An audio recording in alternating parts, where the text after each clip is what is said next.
नमस्कार दोस्तों, मैं हूं अंशु नैथानी और आप देख रहे हैं संतोष पाठक ऑफिशियल चैनल। एक बहुत बड़ी घटना, एक बहुत बड़ी खबर आज राजधानी दिल्ली में घटी है और इसके बारे में आपको तमाम जानकारियां देंगे संतोष जी। संतोष जी, आपका बहुत बहुत स्वागत है। बहुत बहुत धन्यवाद अंशु जी। और देश की राजधानी दिल्ली में कल हमारा जैन जी पहुंच गया था सरकार की नाक तक, संसद भवन तक पहुंच गया था। प्रधानमंत्री डर कर भाग गए। आज देश का विपक्ष का नेता, देश के कई राज्यों के मुख्यमंत्री, 100 से ज्यादा सांसद, कई राजनीतिक दलों के नेता पहुंच गए थे प्रधानमंत्री की आवास पर। प्रधानमंत्री के एक मंत्री ने हिम्मत कर ली, या पता नहीं डांट डपट के कहा होगा जाओ जाओ। प्रधानमंत्री का एक मंत्री वहां जाने की हिम्मत करता है, लेकिन अंदर आवास पर बैठे हुए प्रधानमंत्री मोदी की बाहर निकलने की हिम्मत नहीं हुई। और क्या किया उन्होंने? विपक्ष के नेता से निपटने के लिए भेज दिया फिर पुलिस वालों को। हमने एक स्टोरी करी थी, क्या लाठी बरसाएंगे? इससे पहले एक स्टोरी डाली हमने चर्चा पे। लाठियां तो नहीं बरसाई, घसीटते हुए ले गए। एक सामान्य महिला को भी अगर आपको ले जाना है तो महिला पुलिसकर्मी होनी चाहिए। प्रियंका गांधी वाड्रा, केरल के वायनाड से लोकसभा सांसद, गांधी परिवार से जुड़ी। आप गांधी परिवार की कितनी भी आलोचना कर ले, लेकिन ये देश गांधी परिवार का ऋणी है, उसको भूल नहीं सकता कभी। आप उसकी महिला के साथ, महिला सांसद के साथ ऐसा व्यवहार कर रहे हो। आप इंदिरा गांधी की पोती के साथ आप ऐसा व्यवहार कर रहे हो। आप जवाहरलाल नेहरू के खानदान की लड़की के साथ, बेटी के साथ, जो लोकसभा की माननीय सांसद है, उनके साथ ऐसा व्यवहार कर रहे हो। जेंट्स पुलिस वाले। और राहुल गांधी के साथ आपने क्या व्यवहार किया? धक्का मुक्की, सेमी मारपीट वाली नौबत। और इसको कहने की जरूरत नहीं है अंशु जी, मैं सीधे सीधे दिखाऊंगा। देश में लोकसभा में विपक्ष का नेता शैडो प्राइम मिनिस्टर होता है। वो सदन के अंदर प्रधानमंत्री के बिल्कुल सामने जो कुर्सी लगी होती है वो उप डिप्टी स्पीकर की होती है, और उसके बगल में विपक्ष के नेता की कुर्सी होती है। डिप्टी स्पीकर इन्होंने बनाया नहीं है 2019 के बाद से। उस विपक्ष के नेता के साथ आपने क्या हालत की है, और सिर्फ तस्वीरें बयां करेंगे। मैं तो चाह रहा हूं कि सिर्फ तस्वीरों के जरिए आज हम बताएंगे। सबसे पहले ये तस्वीर देखिए, किस तरह से पुलिस वाले लोकसभा में विपक्ष के नेता को उठाकर ले जा रहे। नाक में से खून कैसे बहा है? ये राहुल गांधी की नाक में से खून बह रहा है अंशु जी। कैसे बहा ये राहुल गांधी की नाक में से खून? कल जो है वो वर्दी वाले हो या सादी वर्दी वाले हो या पता नहीं कहां कहां से आए, पुलिस वालों का काम पैर पर और पीठ पर लाठियां बरसाना होता है, वो भी अगर बहुत इमरजेंसी हो। कल हमने कई बच्चों के सर से खून बहता हुआ देखा था। आज आपने लोकसभा में विपक्ष नेता राहुल गांधी के साथ क्या किया है? क्यों उनकी नाक से खून बह रहा है? किसने मारा पीटा उनको? और जिसने भी उनके साथ ये किया, उनके खिलाफ क्या कार्रवाई होनी चाहिए कि नहीं होनी चाहिए? एक और तस्वीर मैं दर्शकों के सामने रखूंगा। आप ये देखिए, लोकसभा में विपक्ष के नेता को अंशु जी कैसे उठाकर ले जा रहे हैं। ये तस्वीर देखिए। इस तरह से आप विपक्ष के नेता को उठाकर ले जाओगे, घसीट कर ले जाओगे? बैठे रहने देते प्रधानमंत्री आवास पर, क्या चला जाता? कौन सा सिक्योरिटी थ्रेट था? ये सांसद और ये कई राज्यों के जो मुख्यमंत्री बैठे हुए थे। और सिर्फ इतना ही नहीं है, कई सारी तस्वीरें जो आई हैं, उन तस्वीरों को देखना, उन तस्वीरों को समझना। मैं तो सीधे सीधे, चूंकि इन तस्वीरों को हमारे लोगों को, हमारे देश के लोगों को जरूर देखना चाहिए, और इसलिए मैं इन वीडियो फॉर्मेट में मैंने इसको बना दिया है। और मैं एक एक करके दर्शकों के सामने ये पूरा वीडियो दिखा रहा हूं। इस वीडियो को देखना, इसको जानना। शुरू से देखिए, ये राहुल गांधी को जब उठाकर ले जा रहे थे, उसके नाक से खून बहता हुआ, और एक के बाद एक ये देखिए राहुल गांधी को घसीटते हुए ले जा रहे हैं अमित शाह की पुलिस, नरेंद्र मोदी की पुलिस। ये देखिए फिर राहुल गांधी को ये घसीटने की, उठाने की कोशिश कर रहे हैं।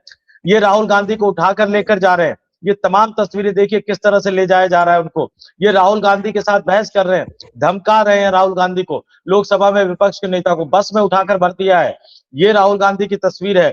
ये उससे पहले की तस्वीर है, जब वो बस में वो हटने से मना कर रहे थे, तो इस तरह से घसीटा गया, इस तरह से उठाकर ले जाया गया, बस में इस तरह से भरा गया, हिरासत में ले लिया गया, बस में किस तरह से धक्का मुक्की करके। ये तमाम सांसद हैं, ये सांसद है लोकसभा के। राहुल गांधी लोकसभा में विपक्ष के नेता हैं, और इन तमाम लोगों को आप इस तरह से उठाने की कोशिश कर रहे हो। ये देखिए अखिलेश यादव भी पहुंचे थे थोड़ी देर से वहां पर, समाजवादी पार्टी के तमाम सांसद भी वहां पहुंचे थे, और उन्होंने भी मोदी इस्तीफा दो के नारे लगाए हैं। ये एक और तस्वीर है राहुल गांधी को उठाकर लेकर जाते हुए। विपक्ष के नेता को, शैडो प्राइम मिनिस्टर जिसको कहा जाता है, उनको उठाकर ले जाते हुए ये अखिलेश यादव को ले जा रहे हैं।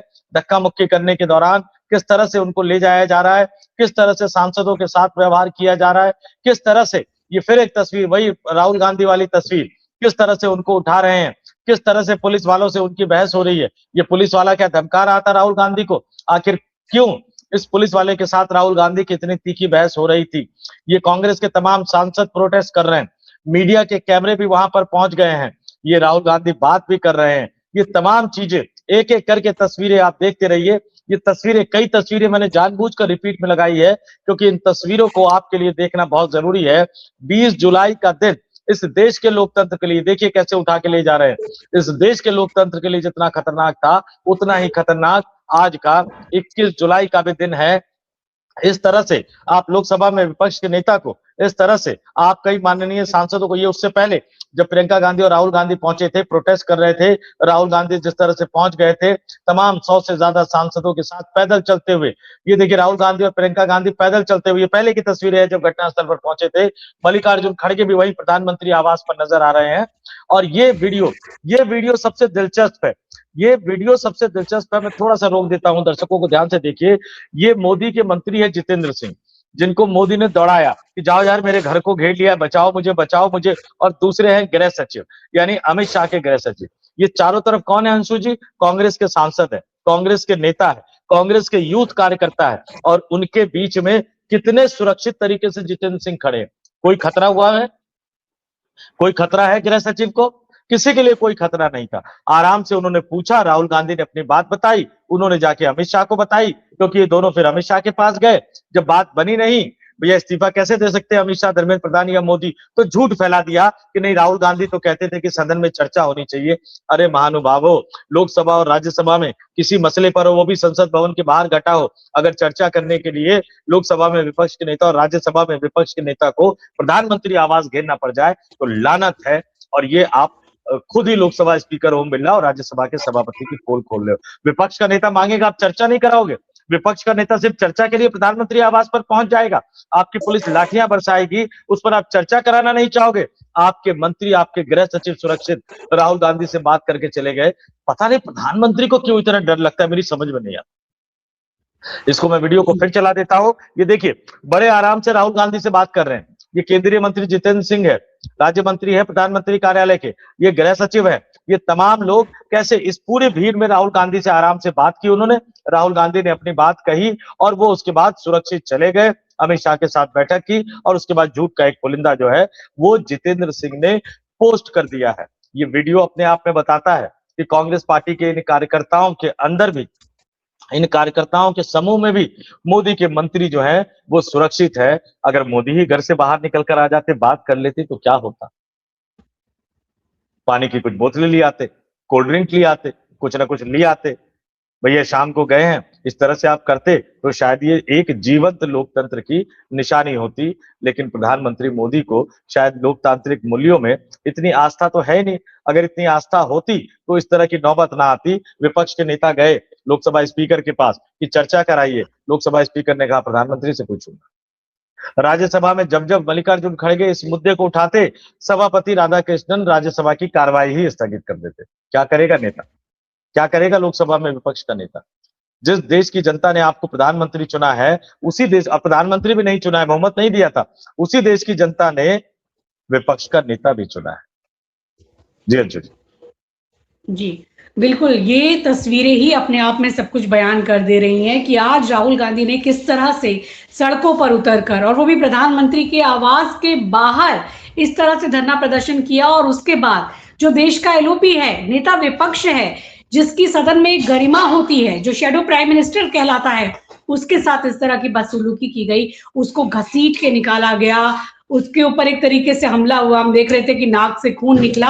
अरे भाई, कौन सी ऐसी बड़ी बात थी? संवाद करना चाहिए था, कोई छोटा मोटा व्यक्ति वहां नहीं था, नेता विपक्ष था। तो अगर प्रधानमंत्री अगर बड़ा दिल दिखाते, अगर उनमें कुछ ऐसी गरिमा होती, मुझे लगता है कि इस समय अगर बहुत बार रह रहकर हमें वाजपेयी जी याद आते हैं। क्यों याद आते हैं? क्योंकि वो एक ऐसे सर्वमान्य नेता थे कि बीजेपी के अलावा भी सभी दलों में उनकी इज्जत थी। अगर शायद आज वो प्रधानमंत्री होते तो, और बाहर नेता विपक्ष अगर होती सोनिया गांधी या कोई मल्लिकार्जुन खड़गे, तो वो उनको शायद मिलने के लिए घर के अंदर बुलाते या खुद ही बाहर चले आते। लेकिन हम मोदी जी से ये उम्मीद नहीं कर सकते। मुझे लगता है कि मोदी जी विदेश में जाकर जितना सहज महसूस करते हैं, वहां वो नाच देखते हैं, नृत्य देखते हैं, गान देखते हैं, वाद्य यंत्र बजाते हैं, बड़े ही कूल, बड़े ही मतलब लगता है कि विदेश को वो अपना घर बना लिया है, वो वहाँ बड़े सहज नज़र आते हैं। लेकिन जब वो अपने देश में आते हैं, अपने देश की जनता के बीच वो बड़े असहज से नज़र आते हैं। पार्लियामेंट में भी पहले दिन वो काफ़ी असहज नज़र आए। वो देश की जनता से संवाद नहीं करना चाहते। छात्र उनसे संवाद करना चाहते हैं तो वो पार्लियामेंट से निकल कर के भाग जाते हैं। सोनम वांगचुक धरने पर बैठते हैं, उनसे बात होनी चाहिए तो वो बात के लिए मुँह नहीं खोलते। राम मंदिर में चोरी होती है, देश चाहता है कि वो अपना मौन तोड़े, वो अपना मौन नहीं तोड़ते हैं। छात्रों पर इतनी बुरी तरह से कल लाठियां बरसाई किसने? अमित शाह की पुलिस ने बर्बरता की। ये छात्र क्या कह रहे थे? क्या इस पर भी आपकी जबान नहीं खुलेगी? तो ये तस्वीरें बहुत कुछ बताती है और नेता विपक्ष ने जो किया, मुझे लगता है कि उनकी ये जिम्मेदारी बनती थी, उन्हें आना चाहिए था और वो आए और पूरी देश को दिखा दिया है कि हम जवाब लेकर रहेंगे। मोदी जी चाहे कब तक खामोश रहेंगे? अपने मन की बात तो आप सुनाते हैं ना रेडियो में, तो कभी जनता की बात को भी सुन लीजिए और उसका भी जवाब दे दीजिए। जनता इंतजार कर रही है और आज स्थिति ये है कि हर जगह जनता जवाब मांग रही है। किसान वहां दिल्ली कूच कर गए हैं भाई, छात्र सड़कों पर है, विपक्षी जो आपका पूरा दल है, नेता विपक्ष, वो आपके घर के बाहर धरना दे रहा है। आप किस बात का इंतजार कर रहे हैं? आखिर देश की जनता ही तो आपसे बात करना चाहती है, कोई विदेशी थोड़ी ना है।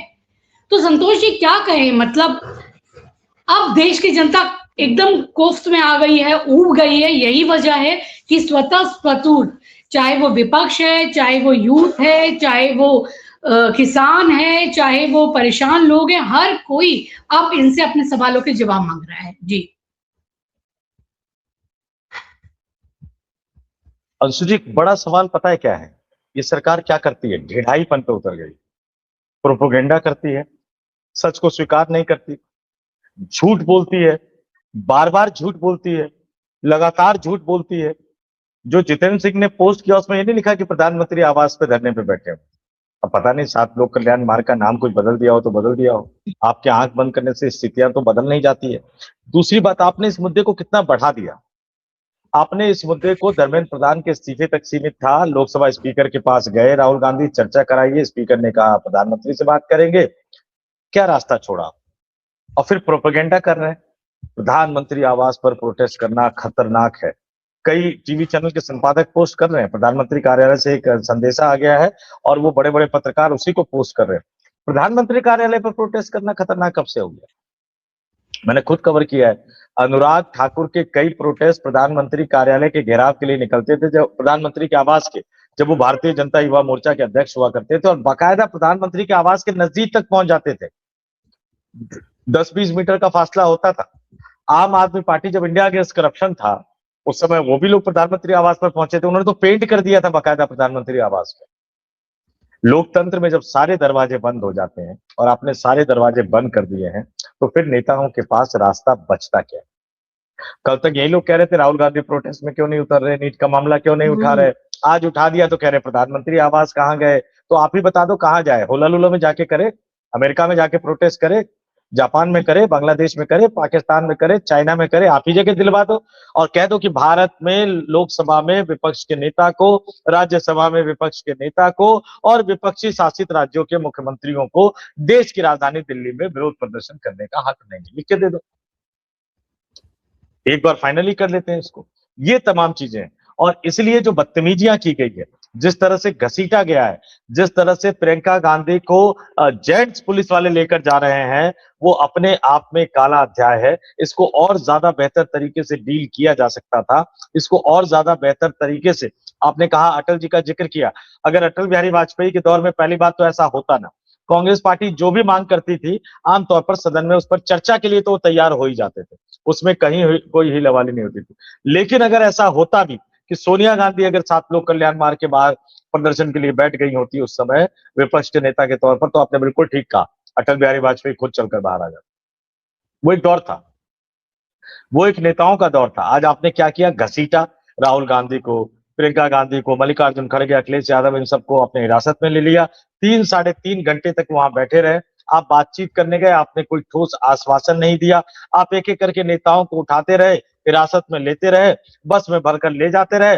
कम से कम ये लोकतंत्र के लिए तो कोई अच्छा चेहरा नहीं हो सकता था। संवाद के अलावा कोई विकल्प नहीं होता, लेकिन आपने जाने अनजाने में एक तरह से विपक्ष को मजबूत कर दिया है। और एक बात और, तमाम लोग कहते हैं, आप पूछेंगे तो बड़े बड़े पत्रकार भी कहेंगे चाणक्य चाणक्य चाणक्य। इन्हीं चाणक्य के अंदर कल सिविल ड्रेस में गुंडों ने युवाओं को पीटा है। क्या अमित शाह जिम्मेदार नहीं है? आज ये लोग, पहली बात, चलिए मान लिया ये गलत कर रहे हैं, सलत कर रहे हैं, जो भी कर रहे हैं मान लिया, ये प्रधानमंत्री आवास पर पहुंचे, ये भी तो दिल्ली पुलिस का फेल्यूर है। और दिल्ली पुलिस की विफलता मतलब अमित शाह की विफलता है। कहां गई आपकी इंटेलिजेंस? आप तो 24 घंटे यही सब काम करते हो ना, ये आपको पता नहीं लगा? या सरकार के अंदर कोई ऐसा बैठा हुआ है जो जानबूझकर ये चाहता है कि मोदी को घेरो ताकि वो कुर्सी छोड़े, तभी तो किसी का नंबर आएगा? ये एक बड़ा सवाल है, बिल्कुल सही सवाल है ये। आम आदमी पार्टी संजय सिंह ने पोस्ट किया, हालांकि उनकी भावना कुछ और है, लेकिन क्या इतनी बड़ी चहलकदमी हुई और इंटेलिजेंस ब्यूरो को पता नहीं था? और दिल्ली पुलिस के जो कमिश्नर है वो आईबी से ही तो आए हैं, और बाकायदा बड़ी मीटिंग हुई थी गृह मंत्रालय में कल के बाद, सारे बवाल के बाद, जिसमें आईबी के डायरेक्टर भी थे, दिल्ली पुलिस के कमिश्नर भी थे, गृह मंत्री भी थे, तमाम लोग थे। इनको पता नहीं लगा, ये भी तो अमित शाह का फेलियर। उनको तो इसीलिए कम से कम इस्तीफा दे देना चाहिए कि उनके प्रधानमंत्री के आवास को कोई घेरने जा रहा है और उनको पता नहीं लगा, या फिर गड़बड़ कुछ और है। बिल्कुल सही कह रहे हैं संतोष जी, इसमें बहुत कुछ पढ़ने की जरूरत है। जैसे अभी तक मोदी जी ने अपने उत्तराधिकार की बात नहीं की है, कभी भी बात होती है तो वहां पर अमित शाह का नाम उस तरीके से नहीं आता है, जबकि नंबर 2 के हकदार या कहा जाए कि पोजीशन में वही है, तो कहीं ना कहीं ये एक भीतरी छटपटाहट है। जैसे अब धर्मेंद्र प्रधान के इस्तीफे की बात ना होकर नरेंद्र मोदी की इस्तीफे की बात आ गई है, सब ओर से निशाना उनके ऊपर हो रहा है। और दिल्ली पुलिस, दिल्ली की प्रशासन, दिल्ली की व्यवस्था, सब कुछ बीजेपी के पास है, सब कुछ। अमित शाह जैसे अगर कहा जाए एक कड़क गृह मंत्री, और उनके होते इस तरीके से प्रधानमंत्री को घेरा जा रहा है, तो जो आपने कहा इसमें पढ़ने की बहुत ज्यादा जरूरत है। क्या यहाँ पर उत्तराधिकार के लिए भी और इस तरीके से मोदी को घेरने के लिए भी क्या ये सारी चीजें हो रही हैं? हमारे दर्शक जरूर इन बातों को समझेंगे, लेकिन बड़ा सवाल, एक आखिरी कुछ सवाल जानकारी जी और आई है अंशु जी, कुछ जानकारी और आई है। ये है कि प्रियंका गांधी की कुछ तस्वीरें आई हैं जिसमें शुरुआती दौर में उनको महिला पुलिसकर्मी लेकर जा रही थी, लेकिन बस में चढ़ाते समय वो महिला पुलिसकर्मी गायब थी। कांग्रेस के नेताओं को अलग अलग थानों में ले जाया जा रहा है, और ये लगातार रात भर तक डेवलपमेंट चलता रहेगा, क्योंकि ये चाहते हैं कि एक जगह भीड़ ना हो। अब राहुल गांधी को बस में बिठाकर मॉडल टाउन जो है वहां पुलिस थाने ले गए। अब कहाँ 7 लोक कल्याण मार्ग और कहाँ मॉडल टाउन थाना। वहीं कांग्रेस के कई नेताओं को मंदिर मार्ग थाने में ले जाया गया है। मैं याद दिला दूं दर्शकों को, जब मोदी जी नए नए प्रधानमंत्री बने थे और महात्मा गांधी का सब कुछ गायब करके सिर्फ चश्मा छोड़ दिया था स्वच्छता अभियान के नाम पर, पता नहीं महात्मा गांधी से कौन सी चिढ़ है इनको, तो जो इन्होंने सफाई अभियान की शुरुआत करी थी उसी मंदिर मार्ग की वाल्मीकि बस्ती से शुरू किया था। आजादी के आंदोलन के दौरान जिस वाल्मीकि बस्ती में महात्मा गांधी लंबे समय तक रहे थे, और वहां से थोड़ा सा आगे बढ़ेंगे तो लक्ष्मी नारायण का मंदिर है, बड़ा पुराना भव्य मंदिर है वहां पर। तो उसी मंदिर मार्ग थाने में कई कांग्रेस के नेताओं को, बाकी लोगों को ले जाया गया है। अखिलेश यादव कहाँ है अभी तक इसकी कोई जानकारी नहीं है। बाकी अन्य कई नेता कहाँ है इसकी कोई जानकारी नहीं है। इन नेताओं को अलग अलग थानों में क्यों लिया जाया जा रहा है, आखिर ऐसा कौन सा डर है, और अलग अलग थानों में ले जाकर आप क्या करना चाहते हैं? कई तरह की बातें जो कही जा रही है, और इसमें आप समझ लीजिए, मैं सीधे सीधे कह रहा हूं, फेलियर की बात में ज्यादा गौर करें हमारे दर्शक, और हमें जरा बताएं वो जो एरिया है प्रधानमंत्री आवास का, पहले 144 होता था, अब 163 उसको नया बना दिया है, तो वो 163 रहती है। अब 163 में आमतौर पर वहां आप इससे ज्यादा लोग इकट्ठे नहीं हो सकते। इसके प्रधानमंत्री आवास के 1 किलोमीटर के क्षेत्र को नो प्रोटेस्ट जोन माना जाता है। मैंने सब मान लिया, क्योंकि तर्क ये लोग देंगे। तो कैसे पहुंच गए ये लोग, कहां थे वो? मैं आपको एक छोटी सी बात बताता हूं, क्योंकि मैंने लंबे समय तक प्रधानमंत्री कार्यालय कवर किया है।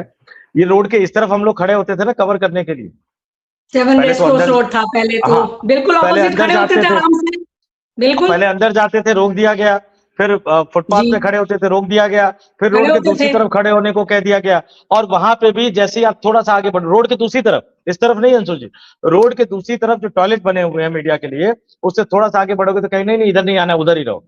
और उस छोटे से 250-300 मीटर के एरिया में इतनी सारी ओबी वैन लग जाती है, उस ओबी वैन की गर्मी सब कुछ आती है।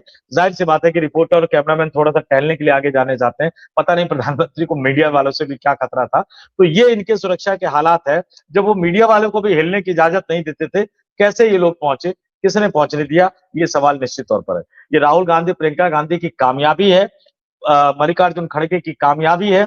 बता रहे हैं कि वो सारे लोग मल्लिकार्जुन खड़गे के आवास पर पहुंचे और वहां से निकले पैदल मार्च करते हुए, और जब तक समझ में आता सिक्योरिटी एजेंसी को, तब तक वो प्रधानमंत्री के आवास पर मौजूद थे। लेकिन ये फेलियर तो है दिल्ली पुलिस का, एसपीजी का, इंटेलिजेंस ब्यूरो का और बाकी सुरक्षा एजेंसियों का, या उनको उस कामों पे लगा दिया गया है जहां पे मेन काम वो ध्यान दे ही नहीं रहे।